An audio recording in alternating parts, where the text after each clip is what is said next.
When you think of German projects from the mid to late war, your mind likely jumps to designs like the massive Jagdtiger or infamous Maus. These heavy vehicles with their powerful armaments are now iconic. However, they also have a tendency to steal the spotlight from other designs. Even towards the end of the war, it was the smaller vehicles built on older chassis which formed much of the backbone of the German army. Whether it be through their use as SPAA, recon vehicles, artillery, or, in today's case, tank destroyers, these tanks could be argued to have been more important to the war effort than their larger brethren. Join me as we explore the story of one of these tank destroyers built using the humble Panzer 38T chassis you likely know as the Hetzer.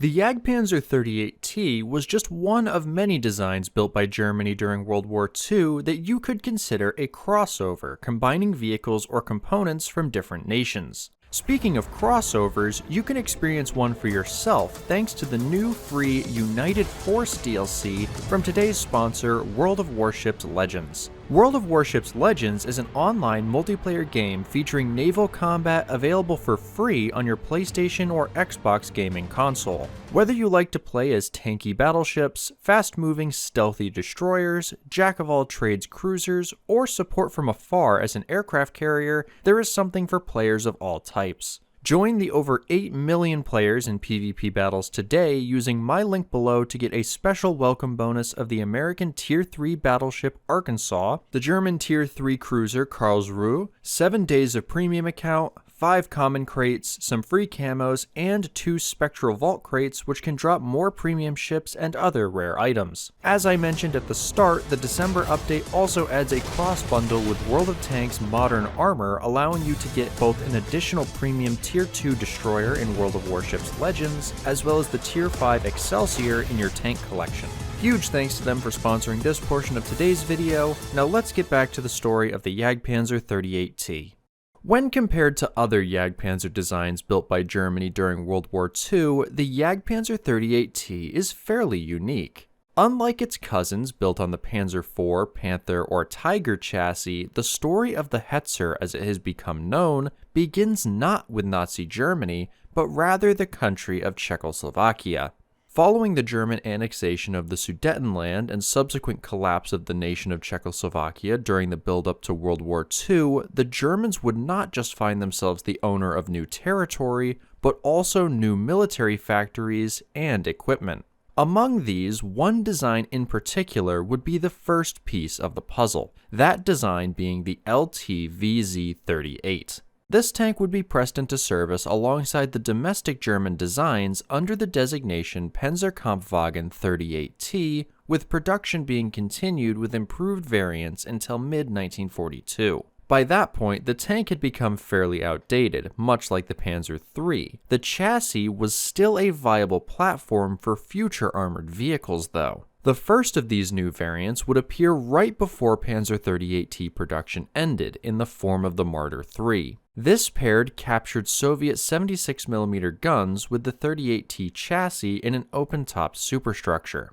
Another design would shortly follow with a redesigned superstructure mounting the German 75mm Pak-40. The last Marder III variation, known as the Marder III-M, entered production the following year, with the mid-engine chassis also being used to create the Grille self-propelled gun and the Flakpanzer 38, which we discussed in a previous video. While similar in role to what the Jagdpanzer 38T would serve, the inception of that design would be caused by a separate event. This would occur in November of 1943, when the Alket plant responsible for Stug production was damaged during an Allied bombing raid. While direct bombing attacks on tank factories largely proved to be a failure, the damage caused to Alket would still result in alternative locations being considered for Stug production. One result of this was the often forgotten Stug 4 being produced by Krupp, but another factory that was considered for Stug production was the BMM plant in Prague, which produced the 38T. Unfortunately, these plans were shattered due to the factory lacking the necessary infrastructure to manufacture vehicles of that weight. As proven by the Marder III though, the 38T chassis was adequate for a tank destroyer, and in December of 1943, development of a so-called leichten Sturmgeschutz auf 38T, or light assault gun on 38T, would begin. Requirements for this design were similar to other Jagdpanzer designs, with it having strong frontal armor and a 75mm gun.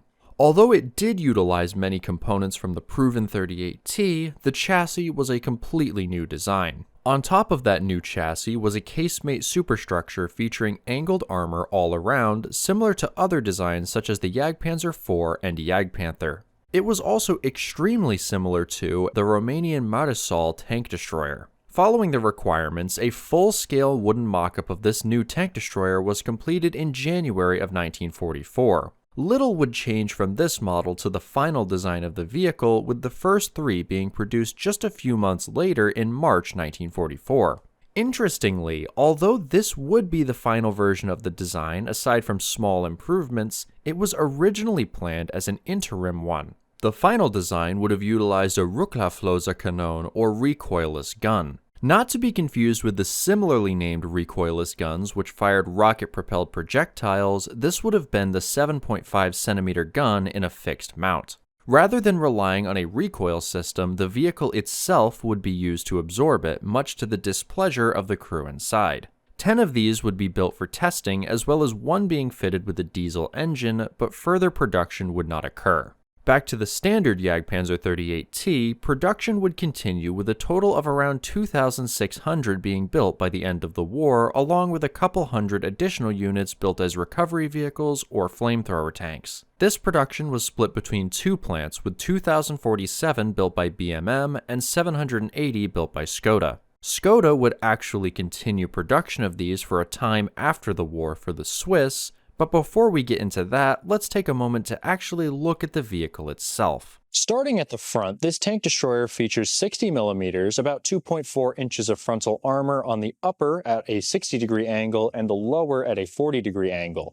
As you can see, the gun is offset to one side, allowing for 3 crew to be seated on that side and the commander on this side. Although this particular example and many other Hetzers you see in museums are post-war Swiss contract vehicles, the overall design remained largely the same from the World War II vehicles. Moving to the side of the vehicle, the running gear may at first look visually identical to that of the original 38T, but in reality, virtually every component was different, with the road wheels being wider as well as the tracks.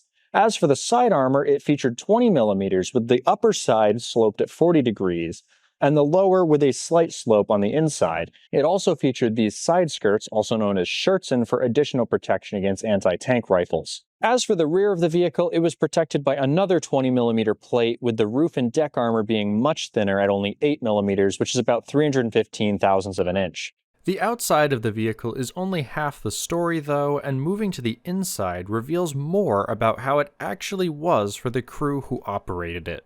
Starting from the driver's position, I am effectively blind, and not only that, but I'm sitting in front of both the gunner and the loader, which at first seems fine until you realize that if I have to bail out, I have to wait for both of them because I don't have a hatch of my own. As demonstrated by myself, Maximus, and our cameramen at the Canadian Tank Museum, this isn't terrible even for an untrained crew. Oh bugger, the Jagdpanzer is on fire! The crack's on fire! Go, go! Go! Oh, God. Run away! Hurry up, boy! I'm on fire!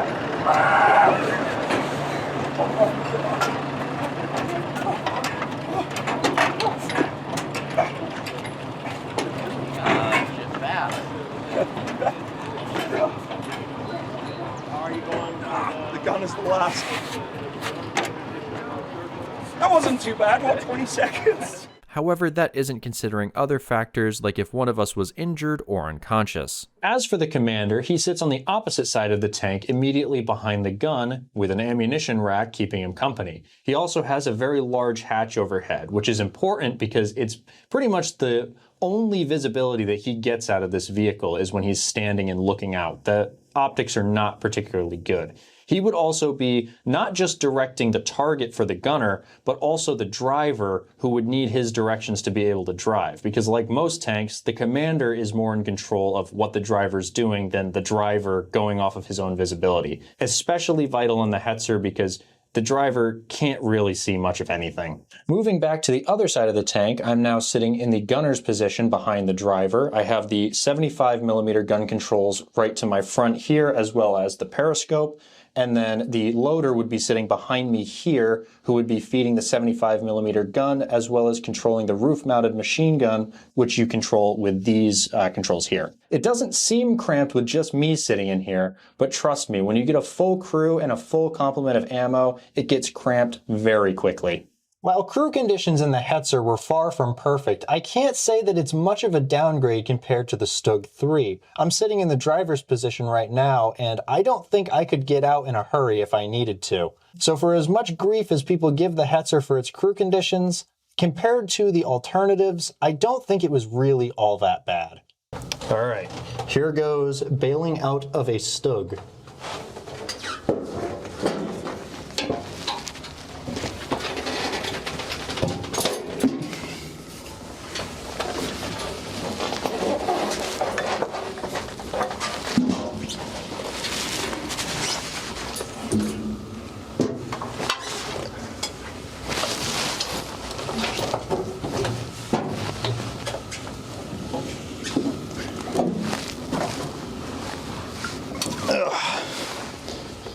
Yeah, I can't say I'd want to do that in a hurry.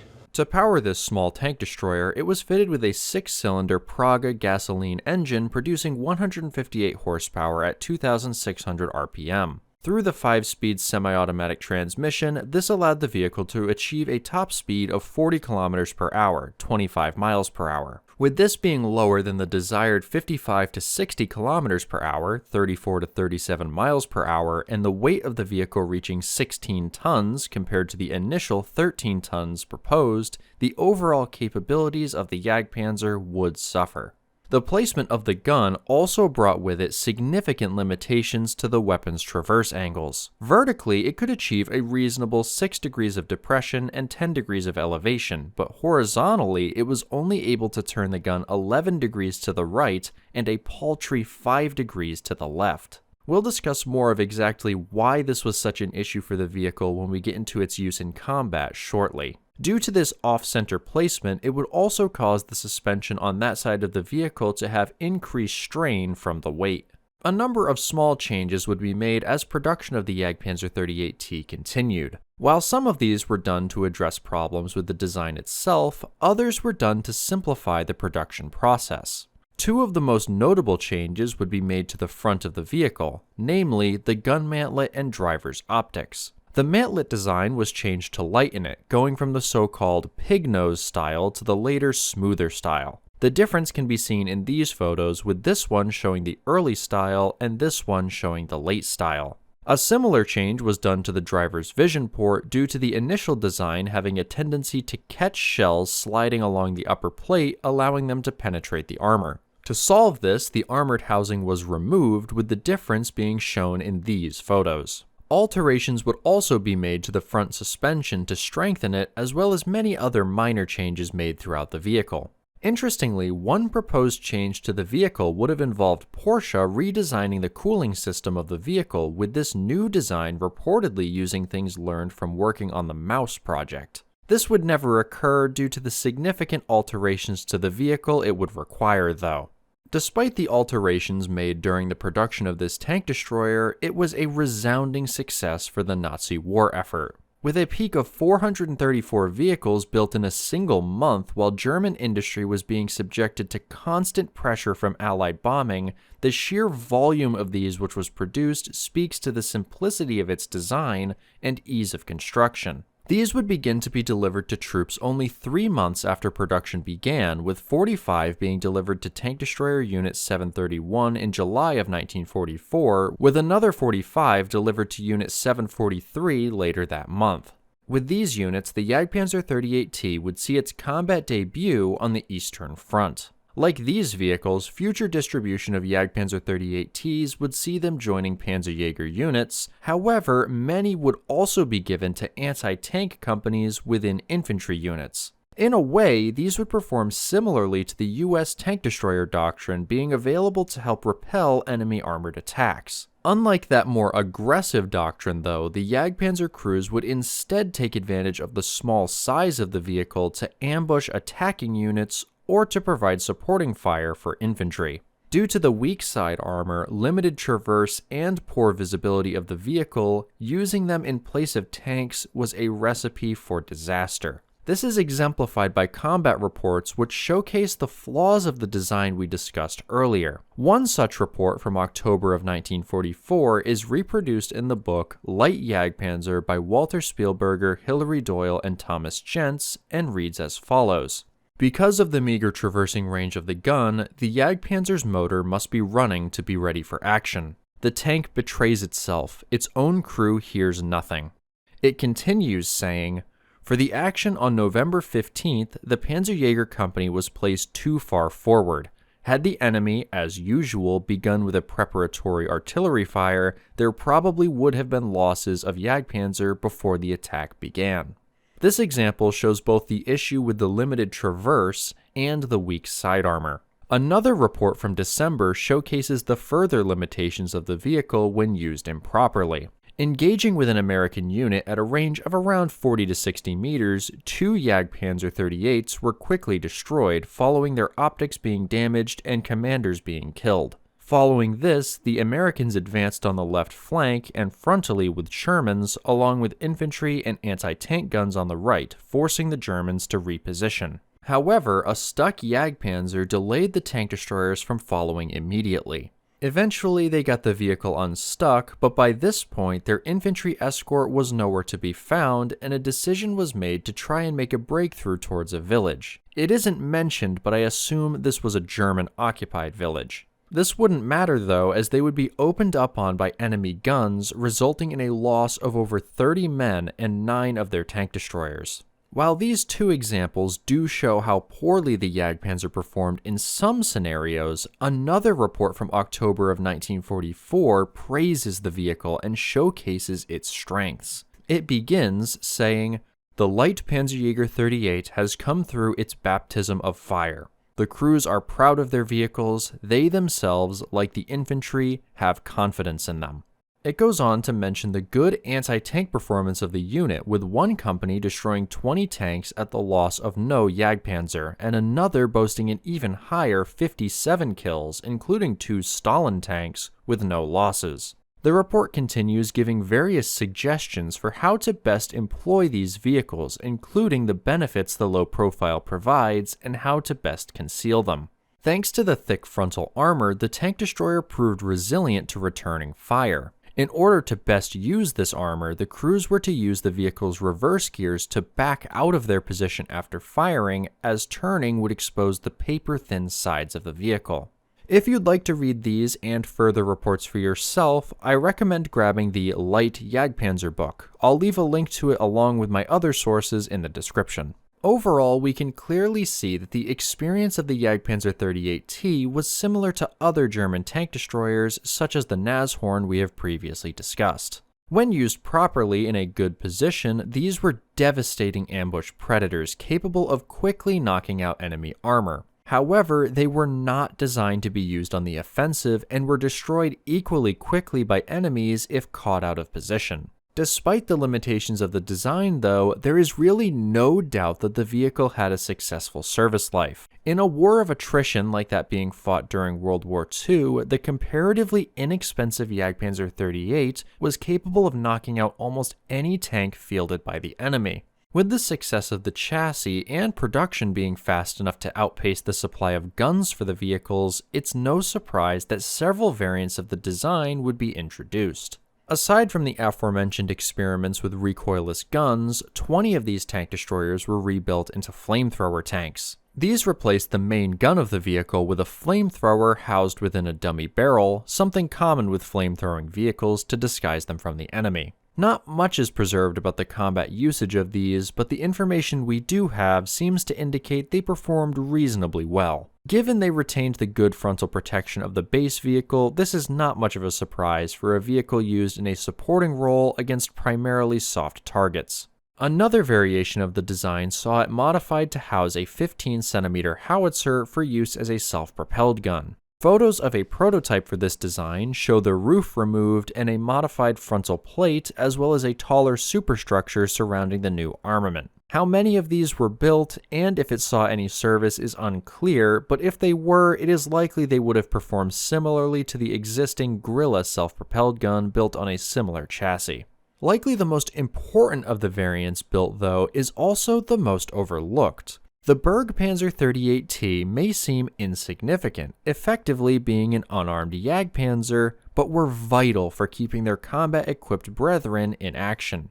Around 100 of these were built, with their recovery equipment allowing damaged or stuck Jagdpanzer 38s to be either towed back for repairs or saved from mud or other hazards. The importance of such vehicles is often forgotten, but recovery tanks still serve a vital role to this day as part of an armored force. At least one of these was also modified in the field to carry a 2cm flak gun, allowing it to also provide supporting fire and possibly even some degree of anti-aircraft defense. Thanks to the success of the design, development also began on an improved version of the Jagdpanzer 38. Known as the Jagdpanzer 38D, this would have been a complete reimagining of the vehicle, with changes made to both improve the capabilities of the tank as well as making it easier to produce. Although the shape of the tank destroyer would remain similar to the original, it was also proposed as the basis for a wide variety of vehicles, from reconnaissance tanks to anti-air vehicles. Fitted with a 12-cylinder Tatra diesel engine capable of around 200 horsepower, it was estimated that it would have roughly matched the 40 km/h top speed of the existing design.